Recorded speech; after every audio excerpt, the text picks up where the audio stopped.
খাবার মানবদেহ পরিচালনার জন্য শক্তির অন্যতম উৎস।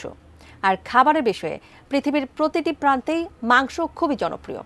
সুস্বাদু হওয়ার পাশাপাশি মাংসে বিদ্যমান থাকে প্রচুর প্রোটিন, তাই মানুষের খাদ্যাভ্যাসে মাংস সবসময়ই উপরের তালিকায় থাকে। কিন্তু কেউ যদি মাংস খাওয়া সম্পূর্ণ ছেড়ে দেয় অথবা অনেকদিন মাংস খাওয়া বন্ধ রাখে, তাহলে মানবদেহে কি কি পরিবর্তন আসতে পারে, বিস্তারিত জানাচ্ছেন ইশতিয়াক হোসেন। বিশ্বব্যাপী মানুষের মধ্যে মাংসের চাহিদা এবং পছন্দ ক্রমাগত শুধু বৃদ্ধি পাচ্ছে, যা খাদ্যাভ্যাসের পরিবর্তন এবং জীবিকার প্রয়োজনে প্রভাব ফেলছে।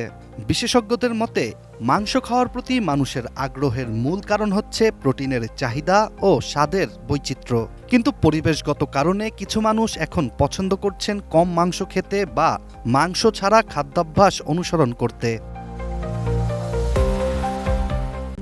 RICL TMX, যুগের পর যুগ স্থাপনা থাকে মজবুত। আন্তর্জাতিক গণমাধ্যম বিবিসির একটি প্রতিবেদনে উঠে আসছে মাংস খাওয়া বন্ধ করলে বা কমিয়ে দিলে শরীরে কি কি পরিবর্তন হতে পারে। প্রতিবেদনটিতে প্রথমেই উল্লেখ করা হয় মাংস খাওয়া বন্ধ করলে কি পরিমাণ কার্বন নিঃসরণ কমানো সম্ভব। এখানে বিশেষজ্ঞদের গবেষণা অনুযায়ী যুক্তরাজ্যের সবাই যদি দৈনিক 50 গ্রাম বা একটি সসেজের সমপরিমাণ মাংস খাওয়া শুরু করে, তাহলে যে পরিমাণ কার্বন নিঃসরণ কমবে তা 80 লাখ গাড়ি স্থায়ীভাবে বন্ধ করে দেওয়ার সমান হবে। এদিকে বিশ্বজুড়ে এখন অনেকেই স্বাস্থ্য ও সাশ্রয়ের কথা চিন্তা করে বাস্তবেই মাংস খাওয়া কমিয়ে দিচ্ছেন।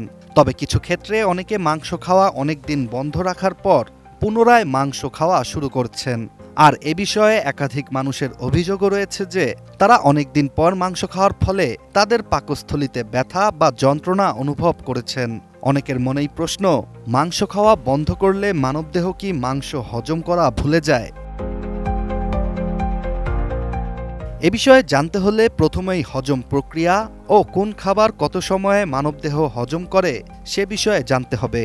ফল, শাকসবজি এবং ডাল জাতীয় খাদ্যের তুলনায় মাংস বেশি সহজে হজম হয়ে থাকে।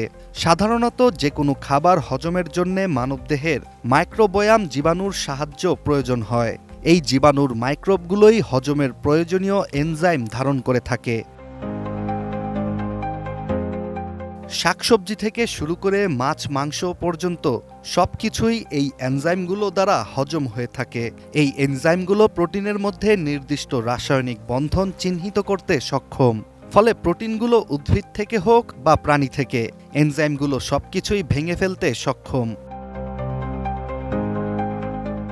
ফলে অনেকদিন পর মাংস খেলে পেটে ব্যথা বা যন্ত্রণা হওয়ার বিষয়টি একেবারেই ভুল। তবে বিশেষ ক্ষেত্রে মাংসের প্রতি অ্যালার্জি, অন্য কোনো শারীরিক সমস্যা হওয়ার ফলেও এমনটি ঘটতে পারে। Ishtiaq Hossain, ATN news.